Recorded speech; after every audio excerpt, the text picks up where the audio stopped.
Salam gənclər, bu videoda doyan doymayan buxar mövzusuna aid qəbula düşmüş sualların izahını verəcəm. Başlayaq birinci sualla. Doymuş su buxarı əvvəlcə izotermik sıxılır, sonra isə izoxor soyudulur. Bu prosesdə doymuş buxarın təzyiqi necə dəyişir? Ümumiyyətcə, doymuş buxar üçün ən önəmli kəmiyyət temperaturdur. Və burada izotermik dediyinə görə, izotermik prosesdə, yəni T bərabərli konstant olanda doymuş buxarın təzyiqi, konsentrasiyası və sıxlığı sabit qalır, dəyişmir. Ona görə birinci prosesdə təzyiq dəyişməz, beləcəsinə cavab alınır. C variantıdır. İkincidə isə deməli izoxor soyudulur. Soyudulmada da temperatur azaldığına görə təzyiq azalacaq. Əsas məsələ doymuş buxar gördünüzsə, dediyim kimi bu üç kəmiyyət təzyiq, konsentrasiya və sıxlıq onların deməli temperaturla asılıdır. Üçü də yalnız temperaturdan. Temperatur artanda artır, azalanda azalır. Temperatur dəyişmirsə dəyişilməz qalır. İkinci sual. Doymuş buxar bir halından iki halına keçməsi zamanı onun kütləsi necə dəyişər? Deməli, buradakı prosesə baxsaq, izotermikdir. Yuxarıda nə dedim? Doymuş buxarı temperatur sabitsə, sıxlığı sabitdir. Rho bərabərdir konstant. Kütlənin düsturunu bilirsiniz ki, M bərabərdir rho V'dir. Yəni, əgər rho sabitdirsə, həcm neçə dəfə artarsa, kütlə də o qədər dəfə artar. Ona görə 2 dəfə artar götürəcəyin. Məsələn, burada doymuş buxarın kütləsinin həcmdən asılılığını çəkəsi olsaq, M-in V-dən asılığı bu şəkildədir. Normal düz asılıq.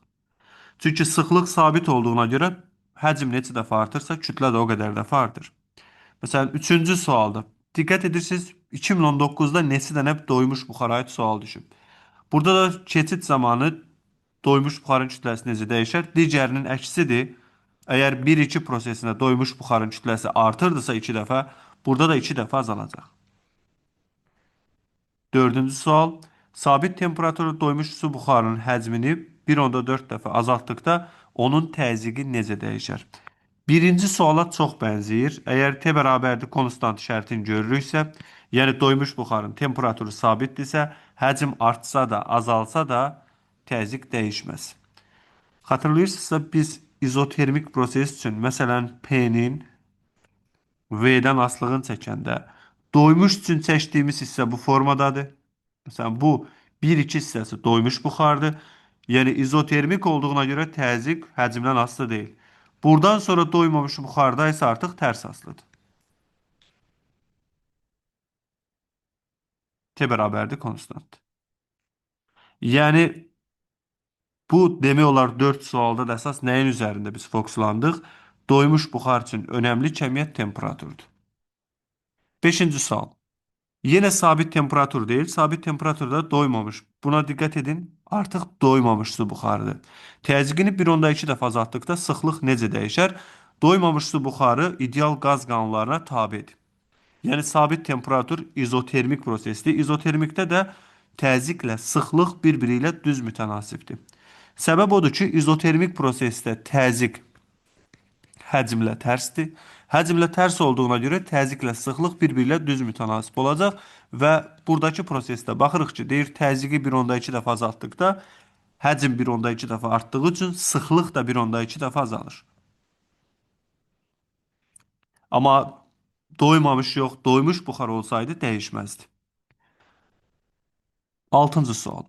Şəkildə mayenin və onun doymuş buxarının sıxlığının temperaturdan asılıq əyriləri verilmişdir. Hansı nöqtələrə uyğun temperatur qazın sıxmaqla mayeyə çevirmək olar? Buradan bir şeyə diqqət edək. Mən mayenin qrafikini ayrıca göstərirəm. Baxın, bu yaşılla göstərdiyim mayedir. Doymuş buxarın qrafiki isə budur. Qırmızı hissədir. İkisinin kəsişdiyi nöqtə böhran nöqtəsidir. Temperatur böyükdür böhran olduqda mayeləşdirmək olmaz. Nə deyirdim dərsdə həmişə? Bu nöqtə, bu böhran nöqtəsi. Burada bir divar yaradır. Bax, bura. Bu divardan çöldə olanlar, yəni temperaturu böhrandan böyük olanları mayeləşdirmək olmaz. İçəridə olanları isə, yəni temperaturu kiçik olanları isə mayeləşdirmək olar. Sıxaraq mayeləşdirmək olar. Burada da bir dənə bir nöqtəsidir ki, temperaturu böhran temperaturundan kiçikdir. Bir de bu bölmədə qarışdırılan iki dənə temperatur var. Biri var şeh nöqtəsi, bir də var böhran temperaturu. Şeh nöqtəsi havadakı hava ilə yadda saxlayırdıq. Doymamış buxarın doymuş buxara çevrildiyi temperaturdur. Böhran nöqtəsi isə maye ilə onun doyan buxarının sıxlığının eyniləşdiyi temperaturdur. Mənasını biraz da aydınlaşdırsaq, biz məsələn qapalı qabda, yəni izoxor olaraq maye və üzərində doyan buxarı götürürük. İzoxor qızdırırıq. Təsəvvür edin belə bir qabdır. Sadəcə elə bir qab düşünün ki, bu biraz yenə ideallaşmış proses olacaq. Həm mayenin həcmi sabitdir, həm də üzərindəki buxarın həcmi sabitdir. Həcm dəyişmir. Burada su var, üzərində də su buxarı. Amma doyan buxar. Yaxşı. Və indi burada biz bir şeyə diqqət edək. Məsələn, biz temperatur artıranda, yəni temperatur artırsa, doyan buxarın sıxlığı artır, hətta kvadratika bənzər bir formada artır, amma mayenin sıxlığı isə azalır. İki qrafiki ayrı-ayrı götürsək, baxın bura. Rho-nun T-dən asılığı. Biraz sağdakı qrafikin böyüdülmüş versiyasını çəkəcəm. Bu doyan buxardır, kvadratika bənzər bir qrafikdir. Tam kvadratik deyil, sadəcə bənzədiyi üçün, yəni xətti olmadığına görə bu formada çəkirik. Bu da onun bu mayesidir. Baxın, bu mayenin qrafikini ayrıca verə bilər ha bizə. Çünki topluda eyni sual var. İkisinin kəsişdiyi nöqtə böhran nöqtəsidir. Ona görə deyirik böhran nöqtəsi nədir? Maye ilə onun doyan buxarının sıxlığının eyniləşdiyi temperatur. Böhrandan böyük olsa mayeləşdirmək olmur, böhrandan kiçik olsa mayeləşdirmək olar. 7-ci sual. Sabit temperaturda doymuş su buxarının, siz də suallara diqqətli olun. Bəzən doymuş yazılar mən oxuya bilməyib, doymamış baxaram ona. Doymuş su buxarının həcmini 1,5 dəfə azaltdıqda sıxlıq necə dəyişər? Yenə qeyd edirəm, temperatur sabitdirsə, doymuş buxarın sıxlığı həcmdən asılı deyil. Ona görə dəyişməz. Və biz bu testdə çox görəcəyik o dəyişməz sualları. 8-ci sual. Hansı proses doymuş buxarın izotermik genişlənməsinə uyğundur? Baxın, P V verilib. Əgər bu doymamış buxar olsaydı 4-ü götürərdik. 1 4-ü. Çünki doymamış buxarda izotermikdə PV-dən tərs asılı idi. Amma burada doymuş buxar olduğuna görə və izotermik deyirsə, T bərabərdir konstant deyirsə, biz təzyiqi də sabit götürəcəyik. Yəni P bərabərdir konstant olacaq. Və genişlənmə dediyinə görə təzyiq sabitdir, həcm artır, cavab olacaq 1,3. Baxın, doymuş buxar ideal qaz qanunlarına tabe deyil. Ya bu 1,3 prosesi izotermik götürüləcək. Bilirəm izo kimi baxsaz sizə izobar kimi gəlir, amma biz doymuş buxarda izobar proses keçməmişik. İzotermik keçmişik. Niyə? Çünki temperaturun sabit olmağı onsuz da təzyiqin də sabit olmağı deməkdir. 9. Hansı üsulla doymayan buxarı doyan buxara çevirmək olar? 2 dənə üsul var. Deməli, doymayan buxarı doyan buxara çevirmək üçün ya sabit temperaturda sıxmaq lazımdır. Çünki sabit temperaturda həcmin azaldaraq sıxdıqca sıxlıq artır. Elə bir hala gəlib çata bilər ki, artıq maksimal hala. Yəni rütubətin 100% olduğu hala çatacaq, ondan sonra da başlayacaq mayeləşməyə.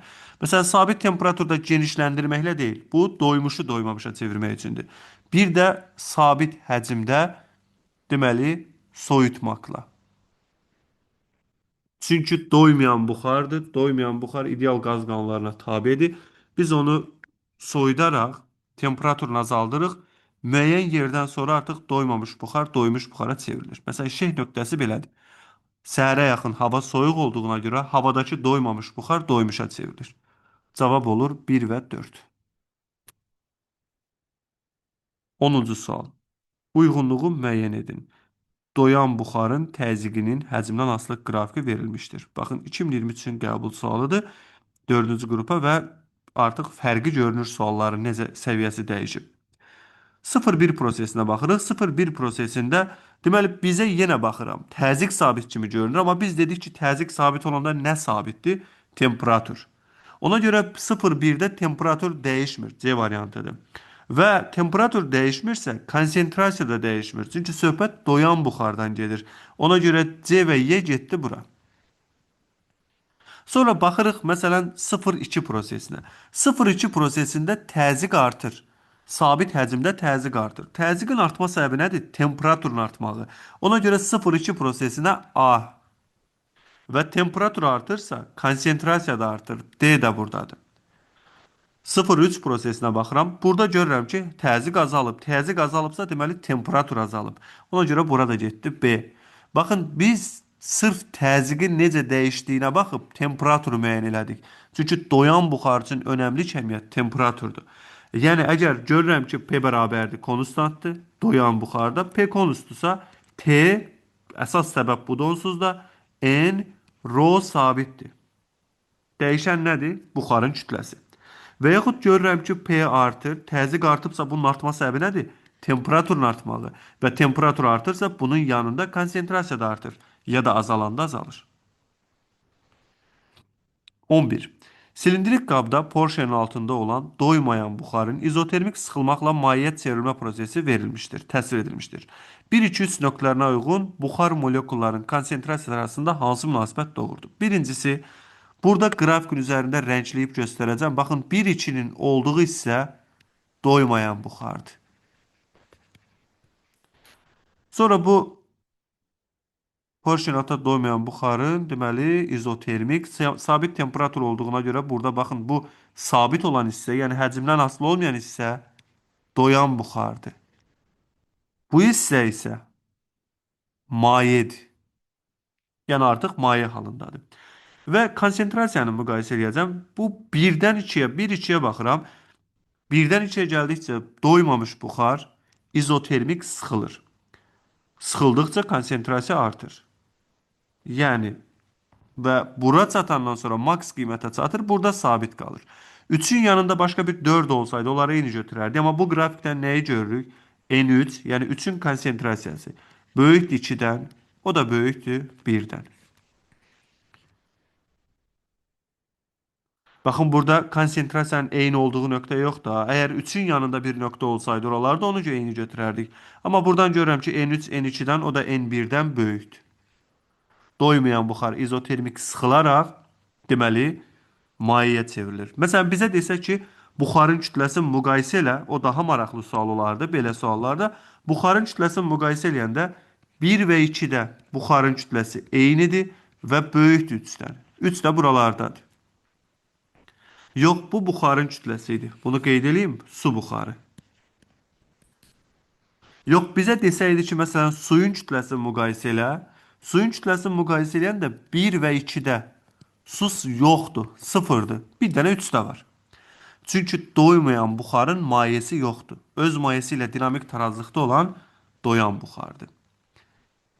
Buralara qədər anlaşılmayan nəsə yoxdur? Hə, gənclər. Susmuzsa heç kim reaksiya vermir. Problem yoxdur müəllim Mələk. Tamam. Deməli 12-ci suala baxaq. Bizə deyir ki, doyan su buxarının həcminin temperaturdan asılılıq diaqramı verilmişdir. Yenə doyan buxardır. AB keçidi zamanı doyan buxarın təzyiqi və kütləsi necə dəyişər? İndi biz prosesi adlandırsaq, bura baxıram ki, bu izotermik genişlənmədir. Yəni temperatur sabit, həcm artır. Temperatur sabitdirsə, doyan buxarın təzyiqi dəyişməz. Çünki temperaturdan asılıdır. Bu təzyiqin dəyişdiyi cavabları buradan atırıq. Kütlə məsələsinə baxanda M bərabərdir. Rho V olduğuna görə temperatur sabitdir, Rho da sabitdir. Amma həcm artdığına görə buxarın kütləsi artır. Əgər suyun kütləsi desəydi azalardı. Ona görə təzyiq dəyişməz, kütlə artar. Cavab C variantıdır. Məsələn, 13-ə baxsaq, burada da doyan su buxarının təzyiqin həcmdən asılı qrafiki verilmişdir. AB keçid zamanı su buxarının mütləq temperatur və kütləsi necə dəyişər? Baxın, eyni sualdır. Yəqin ki, fərqli-fərqli qruplara düşdüyünə görə, qrup yox, fərqli-fərqli variantlara düşdüyünə görə sual dəyişiblər. Yəni, bu qrafiklə, bu qrafik əslində eynidir. Burada da təzyiqi sabit verdiyinə görə biz özümüz temperaturu sabit götürəcəyik. Çünki təzyiq dəyişməyibsə, səbəb temperaturun dəyişməyidir, dəyişməməyidir. Yox, burada həcm artdığını görürəmsə, deməli buxarın kütləsi artır. Temperatur dəyişməz, buxarın kütləsi artar. 14-cü sual. Sabit temperaturda doymuş buxarın molekullarının konsentrasiyasının həcmdən asılığı. Cavab C variantıdır. Çünki temperatur sabit gördüksə, doymuş buxarın konsentrasiyası həcmdən asılı deyil. Baxmayaraq ki, n bərabərdir, n bölünsün V düsturu var. Amma sabit həcmdə asılı, sabit temperaturda konsentrasiya sabit qalır. Çünki həcm artdıqca oradakı molekulların sayı da artır. 15-ci. Sabit temperaturda doymuş su buxarının sıxlığının həcmdən asılığı yenə yuxarıdakı ilə eyni qrafikdir. D variantıdır. Sabit temperaturda sıxlıq həcmdən asılı deyil. 16. Rove diaqramda doymuş su buxarının halının dəyişməsi təsvir olunmuşdur. AB keçid zamanı doymuş buxarın temperaturu və kütləsi necə dəyişər? Əslində buradakı təzyiq sualı ilə, yəni 2022-ci il qəbul sualı ilə bu 2019-cu il qəbul sualı eynidir.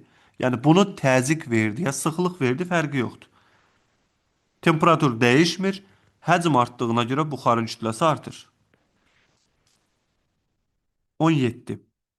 Bu elə deyəsən mənim burada üzərində işlədiyim 11-ci suala bənzəyir. Silindrik qabda porşen altında olan doymamış buxarın izotermik sıxılmaqla maye çevrilmə prosesi verilmişdir. 1-2 nöqtələrinə uyğun buxarın kütləsi arasında hansı münasibət doğrudur? Deməli, bu hissəni baxırıq ki, bu hissə doymayan buxardır. Və maddə yalnız qaz halındadır. Ona görə də bir nöqtəsində buxarın kütləsi ən böyük olacaq.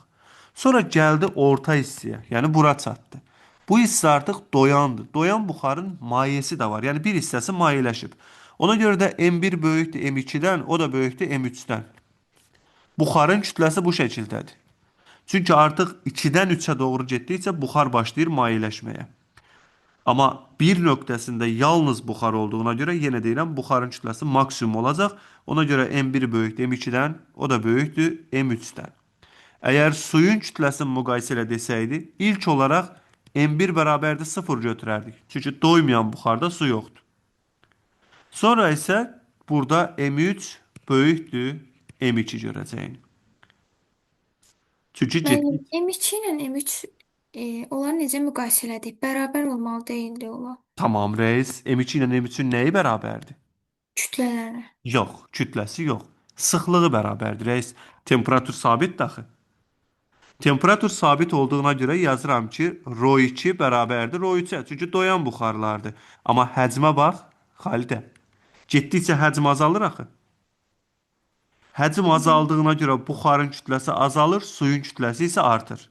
Bu doyan buxardır, reis. Doyan buxarda mayeleşmə olur. Yəni sıxdıqca buxar azalır, qabdakı su artır. Ay, Dəyişməyən. Bu mavi rəng var, doymayan yazmışam. Bax oradır. Aydındır. aydındır bəli. Sonra bu 18-ci sual var. Deməli azot qazı üçün böhran temperaturu səhv eləmirəmsə bu -147 Selsidir. Aşağıdakı temperaturlardan hansını mayeyə çevirmək olmaz? Biz bilirik ki, T böyükdür, T böhran olarsa mayeyə çevirmək olmaz. Əslində sualda bir dənə doğru cavab olar. Ona görə də burada ən böyük cavabı heç dəyişiklik eləmədən də götürə bilərik. Amma tapılma qaydası necədir? -147-ni çeviririk Kelvinə. Kelvinə çevirmək üçün -147-nin üzərinə gəlirik 273. Bunu indi riyaziyyatı möhtəşəm olanlardan biri desin. Üzərinə gəldə nə qədər olacaq bu?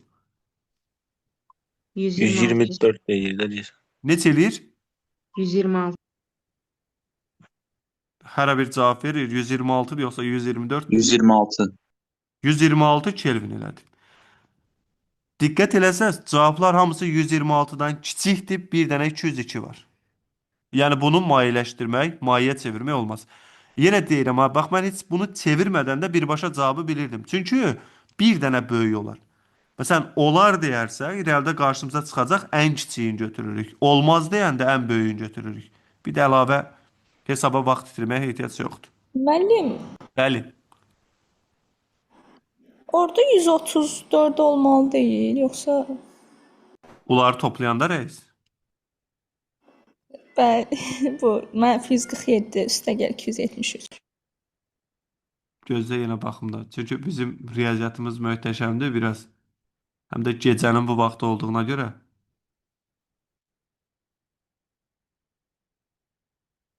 Yo, 126 eləyir. Yox, rəis 126-dır. Yəni onu sorğulamadı artıq. Sudaya. 19-cu sual. Deməli, şəkildə PV koordinatlarında doymuş su buxarının halının dəyişməsi diaqramı təsvir edilmişdir. AB keçid zamanı doymuş buxarın temperaturu və kütləsi necə dəyişər? Deməli, yenə qrafikə diqqət eləsəz, təzyiq sabitdir. Təzyiq sabit olduğuna görə T bərabərdir konstant. Yəni təzyiqin sabit olmağı temperaturun sabit olmağıdır. Amma Xalidə, qrafikə diqqət eləsən, bu qrafikdə həcm artır yoxsa azalır? Azalır. Həcm azaldığına görə buxarın kütləsi azalacaq. Çünki yenə deyirəm, rho bərabərdir konstantdır, sıxlıq sabitdir. Sən də bilirsən ki, m bərabərdir rho v. Sıxlıq sabitdirsə, həcm azalırsa, deməli kütlə də azalacaq. Buxarın kütləsi azalır, amma suyun kütləsi artır. Bax, burada da bir şeyə diqqət eləmək lazımdır sual gələndə. Bizdən buxarın yoxsa suyun kütləsini istəyir. Burada istəyir ki, doymuş buxarın temperaturu və kütləsi, temperatur dəyişməz, həcm azaldığına görə buxarın kütləsi azalar. Mənim suyun kütləsi necə elədi? Suyun kütləsi isə artır. İgid, bu buxar mayeləşir axı. Buxar azalanda oradan uçub getmir ki, buxarın azalmağı suya çevrilməyi deməkdir. Doymamışıq keçir yəni. İgid, əksinə, doymamış buxarda su yoxdur ki. Doymuş buxarda su olur. Hə, tamam. 20-ci sual. Onsa irəlidə mən onu lap şəklini çəkib şəkillə də yenə baxaram. Hələ irəlidə xeyli sualımız var. 20-də doymuş buxarın təzyiqinin həcmindən asılılıq diaqramı və qrafiki verilmişdir. Bu prosesdə buxarın kütləsi və sıxlığı haqqında hansı mülahizələr doğrudur? Bax, 2017 və 2016 sualına bax, demək olar eyni sualdır. Sadəcə burada həcm sabit olduğuna görə artıq proses nə olacaq? Proses olur izoxor. Və izoxor qızma deyirəm. İndi bu temperatur artırsa, deməli doymuş buxarın sıxlığı artır. Təzyiq artır, konsentrasiyası artır. Eyni ilə kütləsi də artır. Yəni hər ikisi artar götürəcəyin. Bax, əgər bu doymamış buxar olsaydı, deyərdik ki, nə kütlə dəyişmir, nə də sıxlıq dəyişmir. Çünki izoxordur. Amma doymuş buxar olduğuna görə temperaturun artdığını görürəm. Niyə deyirəm temperatur artır? Çünki görürəm təzyiq artır. Təzyiq artırsa temperatur artır. Temperatur artırsa sıxlıq artır. Və yenə m bərabərdir rho v düsturunda v dəyişmir. Amma sıxlıq artırsa, deməli kütlə də artacaq.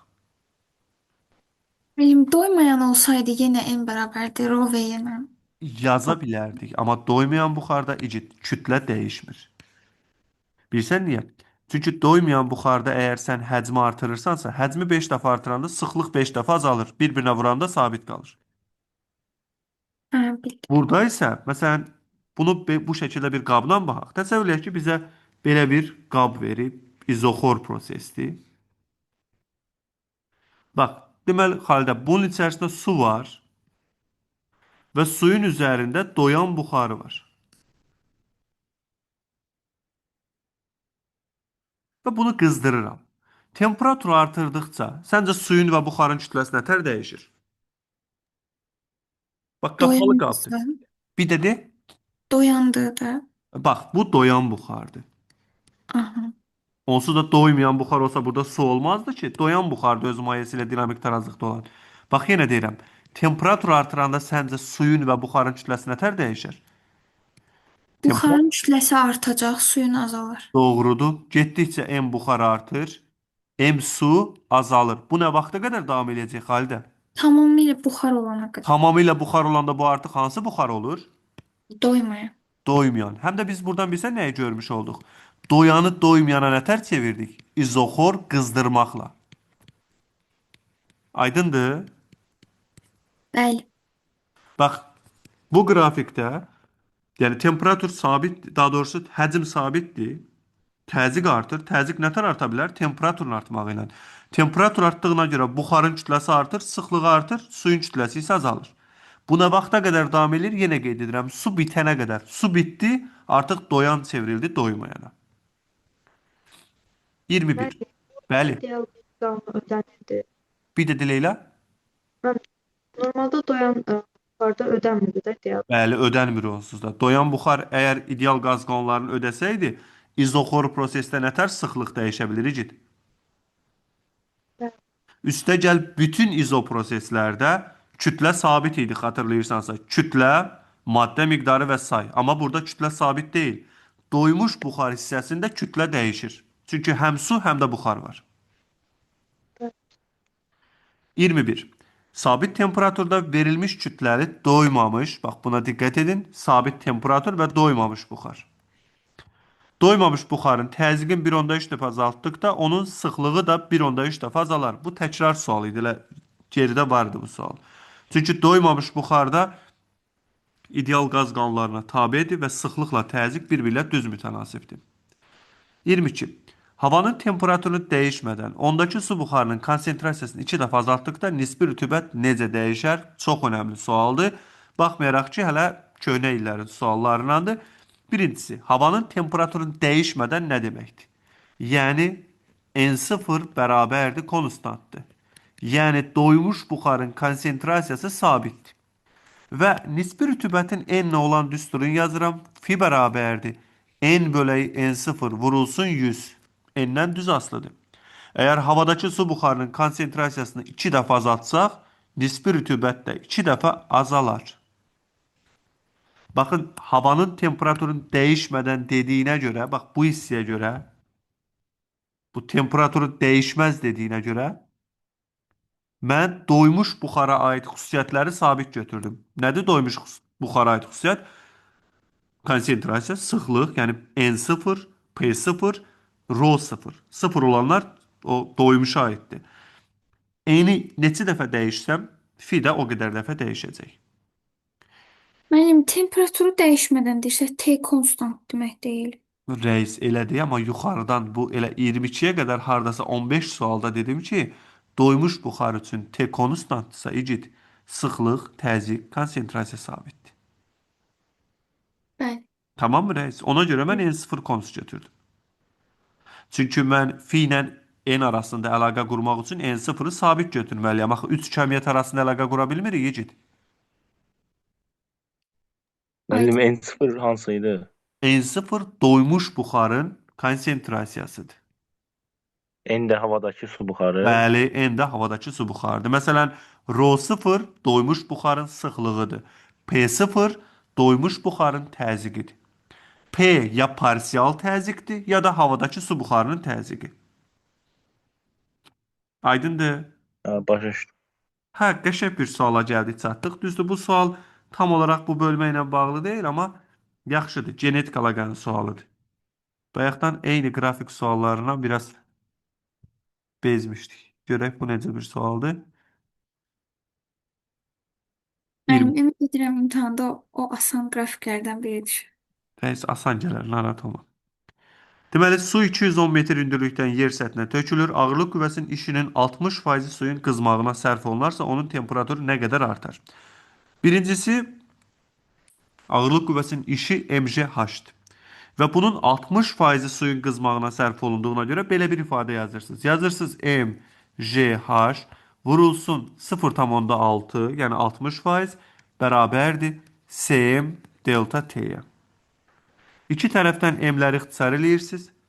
Bu ifadədən deməli temperatur dəyişməsini tapanda delta t bərabərdir. Burada Kelvinlə deyir. Heç bir önəmi yoxdur. Delta Celsius ilə Kelvinin dəyişməsi eynidir. Delta t bərabərdir 0,6 GH bölünsün C-dir. Kəmiyyətləri yerinə qoysaq 0,6 vurulsun 10 vurulsun H-ın yerinə 210 və bölünsün 4200. Bu da bərabərdir. Deməli, burada 0,6 vurulsun 2100 bölünsün 4200. 2 0 getdi. 2 0,3 Kelvin. Deməli, su 210 metr hündürlükdən tökülür. Ağırlıq qüvvəsinin işi mgh-dır. mgh-ın 60%, yəni hamısı yox, 60%-i qızmağa sərf olunur. 60% qızmağa sərf olunduğuna görə 0,6 mgh-ı bərabərləyir cm delta t-yə. M-lər gedir, qalanı da orada hesab hissəsidir. Bunlar çox önəmlidir. Daha sırf genetik əlaqəli suallardır və rahat suallardır. Demək ki, 2015-də genetik əlaqə belə bir sual düşüb. Müəllim, Bəli. orada düsturda haş olsun deyə biz m, yəni işi potensial enerjinə görə İki açdıq. işi təkcə potensial enerji kimi yazmadım ki, ağırlıq qüvvəsi konservativ qüvvədir və xalidə onun işi mg h1 çıxılsın h2-dir. Cisim yerə düşdüyünə görə h2 bərabərdir 0, elə mgh olur. Mən yəni kinetik də ola bilər də. Biz indi Əlbəttə burada kinetiklə, amma kinetik sonsuz bilsə nətər sual ola bilər. Məsələn, mərmi sualı var, elə genetikin özündə. Bu sürətlə uçan mərmi divara dəyir və dayanır, məsələn. Və onun mexaniki enerjisini məsələn deyir 80% çevrilir daxili enerjiyə. Onda yazırsan mv kvadratı bölü 2 vurulsun 0,8, yəni kinetikin 80%-i bərabərdir cm delta t. aydındır mən. 24.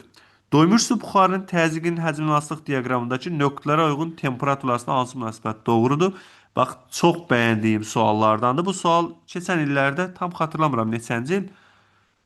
2020-dən əvvəl məncə olmalı ya da 2020-də dim sınağına düşüb. Biz əslində yuxarıda dediklərimizi burada görürük. Bilirsiniz nəyi? Doymuş buxarın təzyiqi temperaturdan asılıdır. Ya burada təzyiqlərin qiymətlərinə baxsaq. Bax, Xalidə, təzyiqin qiymətlərini müqayisə elə 3.3-ün. Yəni 1 ilə 2 bərabərdir. Bəli, P1 bərabərdir P2, böyükdür P3-dən. Böyükdür 3-dən. Bax, eyni şeyi heç düşünmədən sıxlıq üçün də yaza bilərsən. Doymuş buxarın sıxlığı ρ1 bərabərdir ρ2, böyükdür ρ3-dən. Eyni şeyi konsentrasiya üçün də, temperatur üçün də yaza bilərsən. T1 bərabərdir T2, böyükdür T3-dən. Yəni 1 və 2 nöqtələrinin temperaturları eynidir. Burada üçüncüdən böyükdür. Səbəb nədir? Çünki təzyiq bu şəkildədir. Əslində təzyiqin bu şəkildə olma səbəbi elə temperaturun belə olmağıdır. Mənim doymamış desəydi bir dəfə 1-2-yə, bir dəfə 2-3-ə baxıb elə. Doymamış artıq fərqli olardı Cid. Bizə gərək qiymətlər versin ki, biz Mendeleyev-Klayperona görə tapaq. Yəni T-ni tapacaqdıq PV böl nüyerdən. Bəli, bəli. PV bərabər nüyer T-yə görə.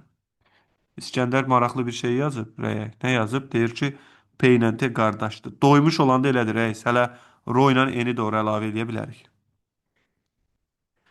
İndi 25-ə baxırıq. Ağzı bağlı qabda su və onun üzərində doymuş buxar var. Qabdakı doymuş buxarın sıxlıqları hansı münasibət doğrudur? Bax, yenə çox önəmli bir sual. Doymuş buxar dediyinə görə doymuş buxarın sıxlığı temperaturdan asılıdır. Temperaturlara baxıram. Hansında temperatur böyükdürsə, şəkildən görürəm ki, T3 böyükdür T2-dən, o da böyükdür T1-dən. Eyni şeyi doymuş buxarın sıxlığı, hətta konsentrasiyası, hətta təzyiqi üçün yaza bilərəm. Yəni ρ3 böyükdür ρ2 böyükdür ρ1-dən. Bax, məsələn, bu sual asan sualdır, amma qarışdırıcı tərəfi nədir? Əgər bunun abituriyent doymuş olduğunu oxumasa, ilk götürəcəyi cavab ağzı bağlı qab olduğuna görə düşünər ki, izoxordur, D-ni götürər. Amma doymuş buxar elə deyil axı. Doymuş buxar üçün önəmli olan temperaturdur. Temperatur hansı formadadırsa, sıxlıq, təzyiq, konsentrasiya da həmin formadadır. Doymuş buxarın Mayesi var, bəli. mayesi var. Bir dedi? Doymuş buxardakı mayenin sıxlıqlarını müqayisə et. Yox. Mayenin sıxlığını əslində müqayisə edə bilərik. Çünki temperatur artdıqca mayenin sıxlığı azalır. Amma burada onu istəməz bizdən. Yoxsa istəsə, yəni temperaturu böyük olanın sıxlığı az olacaq. Mayesinin. Çünki yuxarıda bir böhrana aid sual izah elədim Leyla. Bilmirəm, həmin hissədə sən gəlmişdin ya yox. Bax, temperatur artdıqca mayenin sıxlığı azalır, buxarın sıxlığı artır.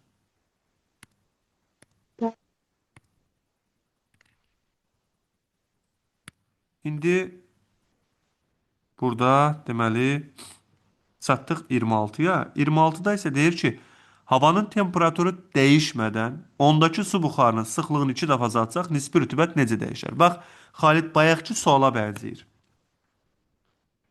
Bəli, bənzəyir. Demək olar ki, əslində eyni sualdır. Bir dənə illərinə baxın. Burada fi ilə yazmışdım sualı. Üstünü ağartmamışamsa, böyük ehtimal ağartmışam. 26-cı sualda da yenə Havanın temperaturu dəyişmir. Dəyişmirsə, yazırıq ρ0 bərabərdir konstant. Yəni doymuş buxarın sıxlığı sabitdir. Finin düsturunu yazırıq. Fi bərabərdir ρ bölünsün ρ0 vurulsun 100. Fi ρ-dan düz asılıdır. Ona görə də ρ-nu necə dəyişiriksə, yəni sıxlığı 2 dəfə azaltdıqda nisbi rütubət də 2 dəfə azalar. 27. Sabit temperaturda doymuş buxarın sıxlığının həcmdən asılı qrafiki, sabit temperaturdursa doymuş buxarın sıxlığı həcmdən asılı deyil. Müəllim, ρ0 doymuşun sıxlığıdır, düzdür? Bəli, reis. Bəli. İndeksində 0 olanlar hamısı Və ρ0, sadəcə ρ nədir? ρ isə havadakı su buxarının sıxlığı ya da ki mütləq rütubət. Yəni M böl V. 28. Sabit temperaturda doymuş buxarın su buxarının təzyiqin həcmindən asılığı yenə asılı deyil. Bax, eyni sualdır. 2014-də bax. Biri sadəcə sıxlıq, biri də təzyiq. Hətta konsentrasiya da bunun yanına gələ bilər. Bax, qəşəng bir sual. Şeh nöqtəsi hansı cihazla ölçülür? Şeh nöqtəsi metal hiqrometrlə ölçülür. Neçənci ildə qəbula düşüb? 2014-də. Məsələn, areometr sıxlıq ölçən cihazdır.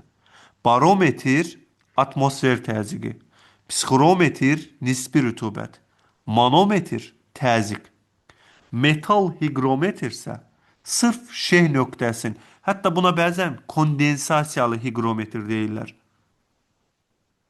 Çünki içərisində su buxarı kondensasiya eləyir. Su buxarı kondensasiya eləyəndə artıq şeh nöqtəsi müəyyən edirik. Şeh nöqtəsi nədir? Havadakı doymamışın doymuş buxara çevrildiyi temperatur. Yəni şehin düşdüyü temperaturu müəyyən edir. Müəllim, areometr ilə barometrin fərqi nə idi? Barometr atmosfer təzyiqini ölçür, icid. Manometr normal təzyiqi ölçür, məsələn qazların Areometr sıxlığı ölçür. areometr isə sıxlıq ölçür, mayenin sıxlığı. Hə. O Müəllim, bəs mütləq rütubəti nə ölçür? elə psixrometr nisbini də ölçür, hiqrometr özü də. Amma metal hiqrometr sırf şeyi ölçür. Deməli Şeh nöqtəsi. 30. Müəllim, Bəli. areometrin iş prinsipi Pascal qanununa əsaslanırdı. Yox, reis. Areometrin iş prinsipi Arximed qanununa əsaslanır. Hə, Arximed qanunu. Sağ ol. 30. Deməli, qapalı qabdakı buxarın təzyiqinin mütləq temperaturdan asılı qrafiki verilmişdir. Hansı nöqtəyə uyğun temperaturda mayenin miqdarı ən böyükdür? Çox önəmli sualdır. Birinci qapalı qab dediyinə görə bu izoxor prosesdir və burada üzərində rəngləyəcəm. Baxın, bu hissə, yəni kvadratikə bənzər hissə doyan hissədir. Hətta belə yazıram. A-dan C-yə doyandır. Çünki doyan buxar bildiyimiz qanunlara tabe deyil. Amma izoxor prosesdə bilirsiniz ki, PT-dən düz asılıdır. Ona görə CD hissəsi doymayandır.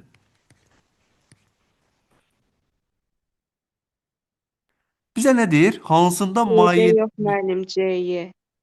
Düz deyirsən, Ecid.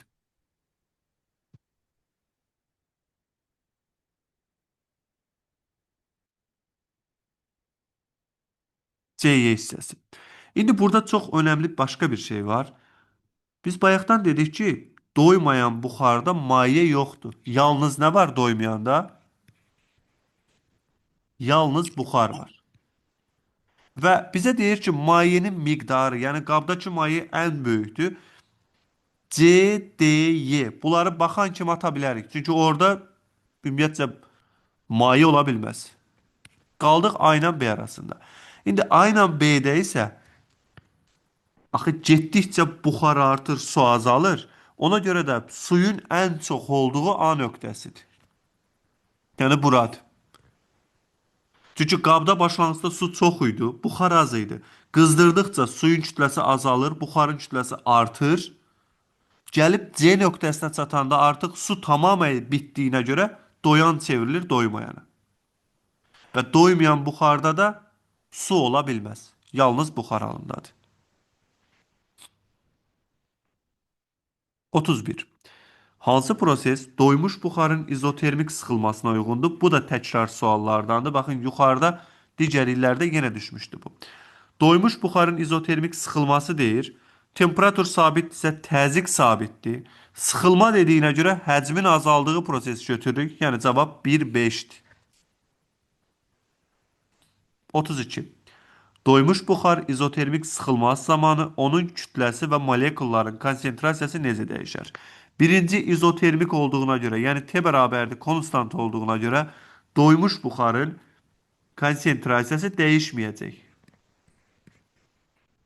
Amma sıxılma deyir. Konsentrasiya dəyişmir, həmçinin sıxlıq da dəyişmir. M bərabərdir. Rove düsturuna görə həcm azaldığına görə buxarın kütləsi azalır. Kütlə azalar, konsentrasiya dəyişməz. Yəni temperatur sabit olduğuna görə, izotermik olduğuna görə doymuş buxarın sıxlığı, təzyiqi, konsentrasiyası dəyişmir, amma həcm azalırsa kütlə azalır. 33. Xüsusi buxarlanma istilinin vahidi hansıdır? Xüsusi buxarlanma istili L bərabərdir. Q bölünsün M. Vahidin yazanda joule bölünsün kiloqramdır. Ümumiyyətlə, joule bölünsün kiloqram bir neçə kəmiyyətin vahididir.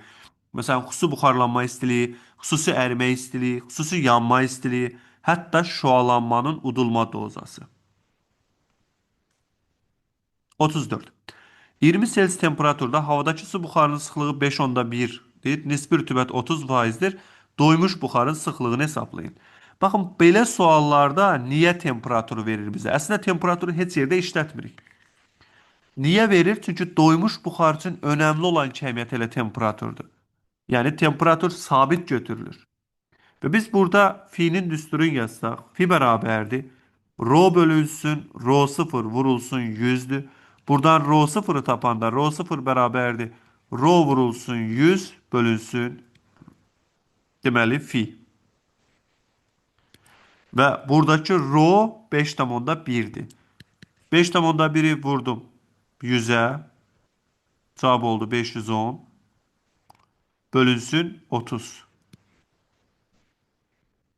Cavab olur 17. Qram böl metrin kubu. Əslində nisbi rütubətin mənası nədir? Mütləq rütubət doymuşun neçə faizidir? Ya 17'nin 30%'ini tapsam elə 5,1'i tapmış olurum. Qarışdırmayın ha. Baxın, məxrəcdə olan doymuşdur. Yəni rho 0 doymuşdur. 35. Sabit həcmdə verilmiş kütlələr doymamış buxarın temperaturun 30% artırdıqda təzyiq necə dəyişər? Daha doğrusu sabit həcmdə deyir. Sabit həcmdə V bərabərdir konstantdır. Və V konstantdırsa temperaturla təzyiq bir-biri ilə düz mütənasibdir. 30% artmaq 1,3 dəfə artmaqdır. Bu elə Mendeleev-Kleyperon tənliyindən çıxır. 36. Doymuş buxarın izotermik genişlənməsi zamanı onun kütləsi və konsentrasiyası necə dəyişir? Yuxarıda H sualdan eynidir. Deməli, doymuş buxardır. İzotermik olduğuna görə konsentrasiya dəyişmir. Amma həcm artdıqca buxarın kütləsi artır. Ona görə kütlə artar, konsentrasiya dəyişməz. 37. Nisbi rütubətlər arasında münasibəti F1 kiçikdir, F2 kiçikdir, F3 olan otaqlarda psixrometrin, yaş termometrlərin göstərişlərini müqayisə edin. Quru termometrlərin göstərişi eynidir. Birinci bir şey bilirik ki, əgər T quru bərabərdir T yaş olarsa, rütubət olur 100%. Və quru eynidirsə, fərq artdıqca rütubət azalır. Çünki quru ilə yaş bərabər olanda fərq nə olur? 0. Ona görə biz buradakı rütubətə baxanda, hansı otaqda yaş termometrin göstərişi böyükdürsə, deməli orada rütubət də böyük olacaq. Yəni qurular eyni olduğuna görə yaş artdıqca fərq azalır. Ona görə yaş termometr harda daha böyük olarsa, rütubət də həmin formada olar. Bizdən də yaş termometr istədiyinə görə elə yazacağım T1 kiçikdir T2'dən, o da kiçikdir T3'dən. Müəllim, rütubət elə qurunun göstərişidir. Yox, rəis, elə yox. Bax, quru termometr otağın temperaturunu ölçür. Otağın temperaturunu ölçən quru termometrdir. Bəli. Yaş termometr isə aradakı fərqi müəyyən eləmək üçündür. Niyə biz ona yaş termometr deyirik? Ümumiyyətcə, buxarlanan maye soyuyur xalidə. Yəni, termometrin birinə bir əski bükürsən, orada buxarlanma olduqca o soyuduğuna görə göstərişi qurudan aşağı olur. Əgər rütubət 100% olsa, ümumiyyətcə buxarlanma olmadığına görə göstərişlər eyni olur. Başa Aydın. düşürsən dediyimi? Ona görə Bəli. də hansı otaqda yaş termometr daha yuxarıdırsa, deməli oranın rütubəti daha çoxdur. Bəli. Müəllim, bəs bizdən soruşa bilər ki, yaşlar eynidir, amma qurunu müqayisə eləyin də. Bu Onda qədər. fərq üçün biz onları tapa bilərik. Sadəcə fərqi müqayisə eləmək üçün. Elə sual çox vaxt verməz, çünki təhlükəlidir. Sonra ona ulduz vermək məcburiyyətinə qala bilərlər. Axı rütubət üçün ən önəmli, ümumiyyətcə doymuş buxar üçün ən önəmli olan kəmiyyət axı şeydir, temperaturdur. O Temperaturdur. sadəcə nətər, hansı formada gələ bilər? Deyək ki, bizə deyər ki, otaqların həcmləri eynidir və s. Elə suallar ola bilər. Aydın. İskəndər bir şəkil çəkib. Bunu bura bu dəqiqə göstərməsəm olmaz da. Ümid edirəm yükləyə biləcəm. Bir dənə bu P, Ro, N, T. Bunların qardaşlığına baxın.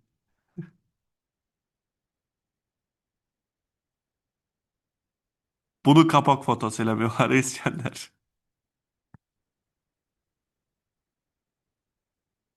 Deməli, qayıdaq suallarımıza.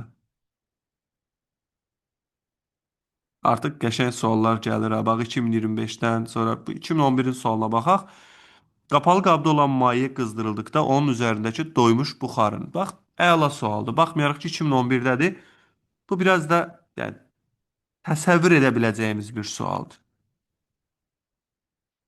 Həm də təkrar üçün əladır belə şeylər. Bizə deməli qapalı qab verib və bu qapalı qabın içərisində su, üzərində də buxar.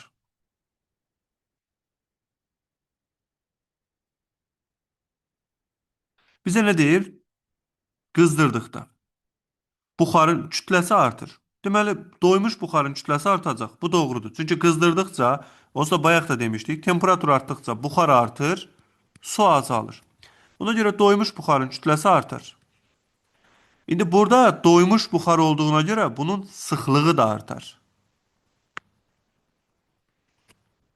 Molekulların konsentrasiyası da artar.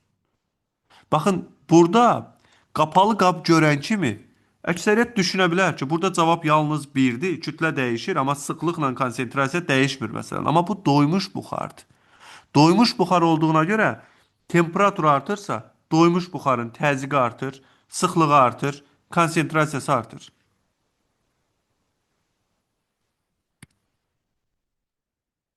Baxın, kütlə də artır, sıxlıq da artır, konsentrasiya da artır. Ona görə cavab elə bir. Müəllim, biz deyirik ki, qızdırdıqda su tamam bitir, buxara keçir də. Bəli. Orada bu buxar indi doymuşun buxarı olur, doymamışın. Reis, o bizim nəyimizə lazımdır? Sadəcə bir şeyi bilməmiz lazımdır Xalidə. Ümumiyyətcə bu proses biraz ideallaşmış prosesdir, belə deyim də. İndi o axı dinamik tarazlıq gərək pozulmasın. Sadəcə biz burada deyək ki, dinamik tarazlığı pozmadan bu mayeni qızdırırıq. Suyu qızdırdıqca bu su azalır, buxar artır. Bəli. Və hamısının kökü nədir? Hamısı suyundur. Ya bu buxar da suyun doymuş buxarı idi onsuz da. Hamısı buxara çevriləndə də bu nə olacaq? Sadəcə doymamış buxar olacaq. Yəni suyun buxarıdır. Yoxsa biz deyə bilmərik bu doymuşun növüdür. Aydın müəllim. Deyəsən gecə vaxtı deyə qəribə suallar fikirləşir. Narahat olma. Əsas məsələ aydınlaşsın suallar. Deməli bizə deyir ki, bu 2025-in sualdır. Bizə deyir quru termometrlərin göstərişləri eyni olan. Bax, quru termometrlərin göstərişləri eyni olan o deməkdir ki, artıq doymuşlar da eynidir. Yəni P0-lar, RO0-lar eynidir. İki müxtəlif otaqda havanın nisbi rütubəti 65 və 45%-ə bərabərdir. Eyler-Venn diaqramda uyğun bəndləri müəyyən elə. Birinci otaqda rütubət 65%, ikinci otaqda rütubət 45%-dir. Deməli, buna diqqət eləsək, birinci, quru termometrin göstərişi yaş termometrin göstərişindən böyükdür. Bu hər ikisinə aiddir. Niyə belədir? Çünki T quru böyük bərabərdir T yaş olur hər zaman. Əgər T quru bərabərdir T yaş olarsa, rütubət 100% olmalıdır. Burada 100% verilibmi? Yox. Ona görə də quru yaşdan böyükdür. Otaqda su buxarı doymayan buxardır, yenə hər ikisinə aiddir. Çünki doyan buxar olmaq üçün, yəni rho bərabərdir, rho 0 olmalıdır. Bunlar bərabər olsa rütubət olar 100%. Əgər rütubət 100%-dən aşağıdırsa, lap 99% olsa belə, demək ki, bu doymayan buxardır. Otaqda mütləq rütubət daha böyükdür. Yəni rhosu daha böyükdür. Hansının fisi böyükdürsə, onun rhosu da böyük olacaq. Çünki rho-nu tapanda rho bərabərdir. Fi vurulsun rho 0 bölünsün 100'dür. Bax, temperaturlar eyni olduğuna görə rho sıfırlar eynidir. Yəni doymuşlar eynidir. Amma hansı otaqda nisbi rütubət, yəni fi böyükdürsə, onun rhosu da böyük olacaq. Ona görə bu getdi birinci otağa. Otaqda su buxarının təzyiqi daha kiçikdir. Parsial təzyiq dediyimiz P'dir. P də bərabərdir. Yenə fi vurulsun P0 bölünsün 100'dür. Fi'si kiçik olanın parsial təzyiqi də kiçik olar. 4 də buradadır. 3, 4 və 1, 2.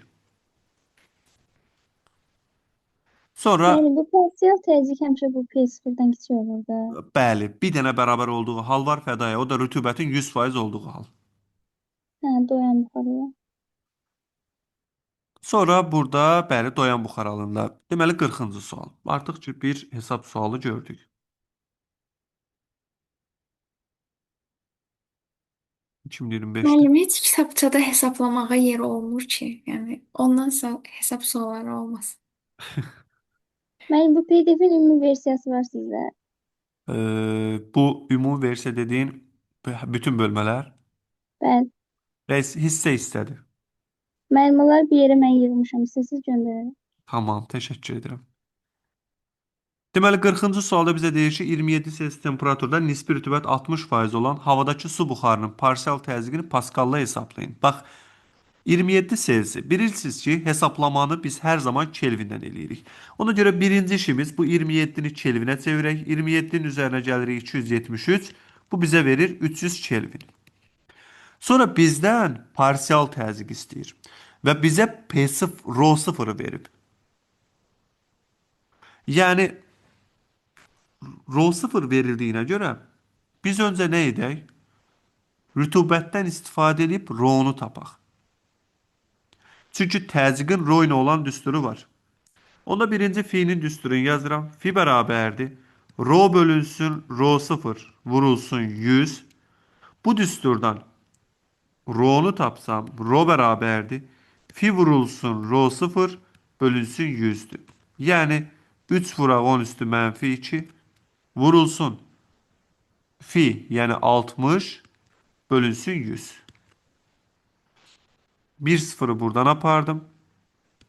Deməli 3 dəfə 6 18, 10'a böləndə 1 onda 8 vuraq 10 üstü mənfi 2.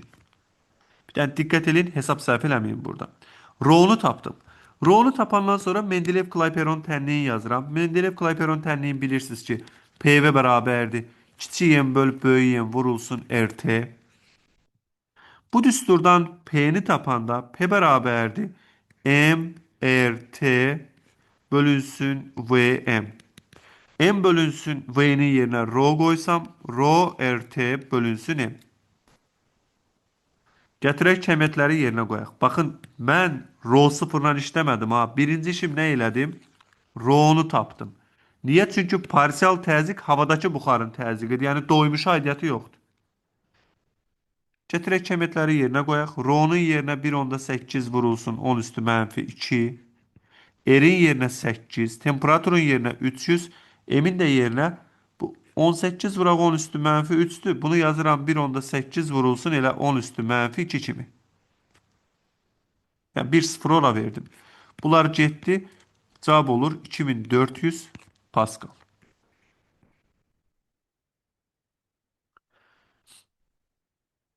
Parsial təzyiqi paskallarla hesablayın. Heç kiloya da çevirməyimizə ehtiyac yoxdur. Müəllim, doyanın təzyiqini istəsə, amma rho 0-la. Ay sol. Doyanın təzyiqi desəydi rho 0-la tapardım. Heç onda nəsə aşağıdakı hesabada ehtiyac yox idi. Elə normal gətirərdim P bərabərdir. Yazardım rho 0 RT bölünsün M. Və yaxud nə edə bilərsən? Sən P0'ı tapardın o formada. P0'ı tapandan sonra gətirib onun 60%'ini tapardın. P0-ı tapsan təqribən səhv eləmirəmsə 4000 eləyəcək. 4000-in də 60%-i 2400 eləyir. Aydındır? Bəli. 41. 41-də deməli 41 əslində bu da birinci qrupun eyni sualdır. 4 ilə 1 də onsuz da eyni sualdır. Buna yuxarıda yazdığım sualdır 39-la. Bir fərqi yoxdur. Keçirəm ona görə üzərindən. 42-ci sual. Bunlarda bu da eyni sualdır. Bəzi suallar belə təkrar edib. Sonra 43-də isə 2024-cü ilin qəbul sualı bizə deyir ki, VT və məncə bu da əvvəldə var idi əslində qalsa. Qiymət olaraq ən azı soruşurdu, burada qrafik olaraq soruşur. Deyir ki, VT koordinat sistemində doyan buxarın üzərində gedən proses göstərilmişdir. Koordinat sistemində hansı qrafik bu prosesə uyğun gəlir? Prosesin adına baxsaq, Xalidə burada nə sabitdir bizdəki prosesdə? Temperatur. Ona görə buna izotermik, Genişlənmə. aha, genişlənmə yazıram. İzotermik genişlənmədir. İzotermik genişlənmədə temperatur sabitdirsə, bilirsən ki, rho da bərabərdir, sabitdir. Amma M-in düsturuna baxanda M bərabərdir rho V-dir. Yəni həcm artırsa kütlə artmalıdır. Ona görə buxarın kütləsinin temperaturdan asılılığını çəkəndə temperaturu sabit götürüb oxun yuxarı olmağını götürürük. Yəni həcm artdıqca buxarın kütləsi artır. Cavab olacaq A variantı V-nin qrafikinə bənzəyir. Mən burada başqa bir qrafik keçid edəcəm. Təzə topluya əlavə olunub və qəbula da gələ bilər. Təsəvvür eləyək ki, bizə məsələn belə bir qrafik verib. Rho-nun sıxlığın həcmdən asılığı. Bu qrafiklərə məncə topludan öyrəşmisiniz. Bu 1-2, 2-3 hissəsi. T bərabərdir konstantdır. Yəni doyan buxarın doymayan buxara çevrilmə prosesi verilib. Bu şəkildə. Burada M-in, yəni kütlənin, buxarın kütləsinin həcmdən asılığını çəksək, doyan buxar hissəsində həcm artdıqca buxarın kütləsi artır. Bax, bu 1-2 hissəsidir. Doymayana çatandan sonra isə kütlə dəyişmir. Çünki doymayan buxarda hamısı qaz halındadır və orada kütlə dəyişə bilməz. Bax, bu buxarın kütləsi də. Yəni doyan hissədə 1-dən 2-yə sıxlıq sabitdir. Həcm artdığına görə buxarın kütləsi artdı. 2 nöqtəsində buxar oldu maksimum, ondan sonra dəyişmədi. Hətta təsəvvür elə, buranı deyək ki, verib V0, buranı verib 4V0, buranı verib 6V0. Və bir nöqtəsində bizə deyir ki, buxarın kütləsi, məsələn deyirəm, 20 qramdır. Əgər burada 20 qramdırsa, məsələn, kütlə 20 qram, V0. Burada 4V0 olan yerdə 4 dəfə artır. Yəni cavab o, burada olur 80 qram. Sonra isə sabitdir. 20 oldu 80, burada elə 80-dir. Məsələn, bizə desək ki, başlanğıcda suyun kütləsi nə qədər idi? Başlanğıcda burada 60 qram su var idi. Getdikcə 1-2 prosesində suyun kütləsi azaldı, buxarın kütləsi artdı. 2 nöqtəsində tamamən buxara çevrildi. Sonrakı hissədə isə buxarın kütləsi sabit qalır. Çünki doymayan hissədə artıq yalnız buxar var. Həcm nə qədər artır artsın, buxarın kütləsi dəyişmir. Müəllim, Müəllim, o buyur. burada ikinci tərəfdə M niyə sabit qaldı ki? Rəis doymayanda axı artıq su yoxdur ki, orada buxarlansın. Bütün su bitib. Sən də əlavə molekul gətirməyəsən ki, ora. Qapalı qabdır. Bəli, bəli. Əli sən də de, sonra Fədayəni dinlə. Qrafik keçidini bir də deyə bilərsiniz. Tamam rəis. Bizdə 1-2-nin doyan olduğunu anladıq. Bəli. Doyan buxar hissəsində həcm artdıqca buxarın kütləsi artır. Ona görə 1-2-ni belə götürürəm. Bəli. 2-3 doymayan buxardır. Doymayan buxarda isə kütlə dəyişmir. Ona görədir. Çünki hamısı buxar halındadır. 2-3-ü də belə götürdüm. Bildim mən. Fədaya buyur. Müəllim, biz doyan buxara, doymayan buxara çevirəndə tamamilə buxara çevrilirsə, məsələn, qabda nə qədər maye varsa, əvvəlki mayenin kütləsi ilə sondakı o buxarın kütləsi bərabər olmalıdır. Bəli, çünki axı su oradan kənara çıxa bilmir igid. Bəs doymayanı doyana çevirəndə Doymayan da doyana çevirəndə artıq məsələn tamamən gətirib mayaya çevirsən, nə qədər buxar var idisə hamısı su olacaq. O deyirik dinamik tarazlıq halı yaranır. Yox, dinamik tarazlıq doyan halıdır. Məsələn, bu sualı məncə bir əlavə izahına ehtiyac yoxdur. Mən bir şəkil çəkim. Bəli. İndi mən doymayan buxar götürəcəm, İgid. O doymayan buxarı məsələn sabit temperaturda sıxaraq mayeləşdirəcəyik. Mən dinamik tarazlıq halı yaranır deyəndə belə başa düşürəm Dinamik ki, tarazlıq o deməkdir buxarın ki, yarısı mayaya çevrilir, yarısı şey oldu. İgid elə yox. Dinamik tarazlıq odur ki, mayeni tərk edən molekulların sayı geri qaydana bərabərdir. Yəni artıq doyan hala çatıb. Bəli. Bu formada bir böyük qab düşünək. Şpris formasındadır. Hələ bu məndə otaqdakı şprisə bənzəyir də yəqin ki. Bəli, müəllim. Deməli, və bunun həcmi məsələn V1 bərabərdir deyək ki, olsun 10 V0-dır. Və hətta bu mənim əlyazma sınaqlarımda olan suallardandır. Təsəvvürlə fədaya rütubəti də 80%-dir. Bu doyandı yoxsa doymayan? Doymayan. Doymayan. Çünki doyan olmaq üçün rütubət nə qədər olmalıdır? 100%. 100%. Deməli V1 verilib və burada yazıram ki, məsələn, fi də bərabərdir 80%. Öncə bunun doyan buxara çevriləcəyi halı tapmalıyıq. Bilirəm ki, həcm azaldıqca sıxlıq artır, beləcə rütubət də artır, tərs asılıdır. Ona görə yazıram 10 V0-a uyğun olan 80%-dir. X-ə uyğun olan 100%-dir. Tərs mütənasib olduğuna görə qarşı-qarşıya vururam. X neçə olur? 8V0.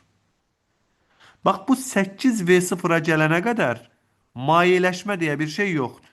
Və deyək ki, fədaya başlanğıcda üzr istəyirəm. Məsələn, buxarın kütləsi də bizə verilib. Məsələn, qabda 100 qram buxar var. Başqa su yoxdur da burada, başlanğıc halda. Bəli. Bu da V2 bərabərdir 8V0-dır. 8V0-a qədər mayeləşmə deyə bir şey yoxdur.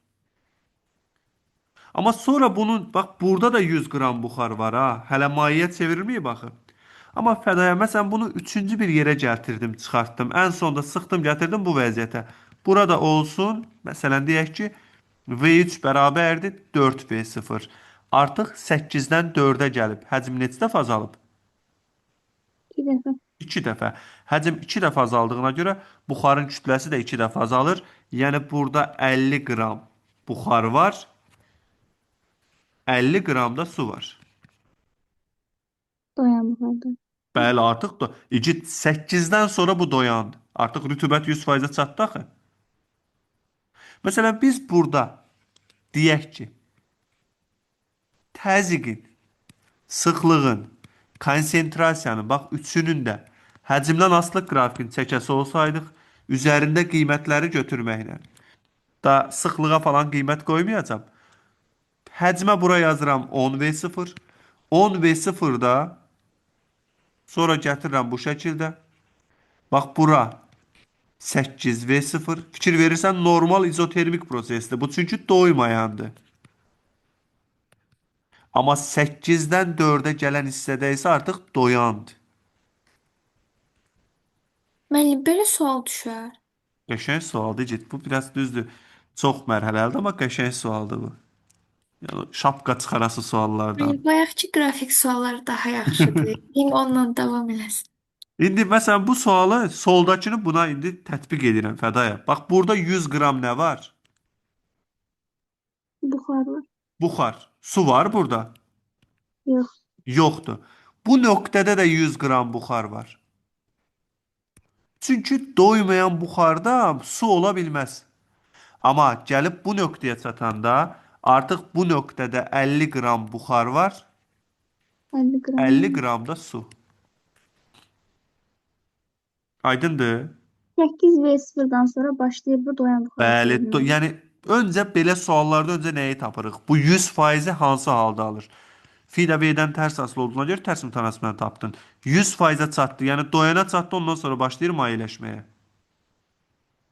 Hətta bax Fi-nin qrafikini çəksən burada da başqa qrafik çəkməmək üçün bunu qırmızı ilə götürəcəm. Finin qrafikini çəkəsi olsam, başlanğıcda rütubəti neçə faiz vermişdim? 80%, hə? Bax, Evet. bura 80-dir. Bura çatdı 100 oldu. Axı rütubət də 100%-dən çox ola bilməz. Evet.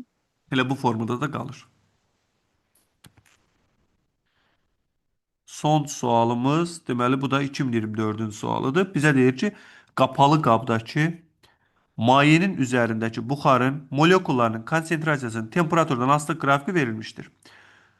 1-2 hissələrində deməli buxarın kütləsi üçün hansı ifadələr doğrudur? Fədaya 1-2 doyan buxar yoxsa doymayan? Doyan. Doyan. Biz də bilirik ki, kütlə dəyişmə məsələsi ancaq doyan buxarda ola bilər. Qapalı Evet. qab dediyinə görə bu hansı prosesdir? Nə sabitdir? Həcm sabit. Həcm sabitdir.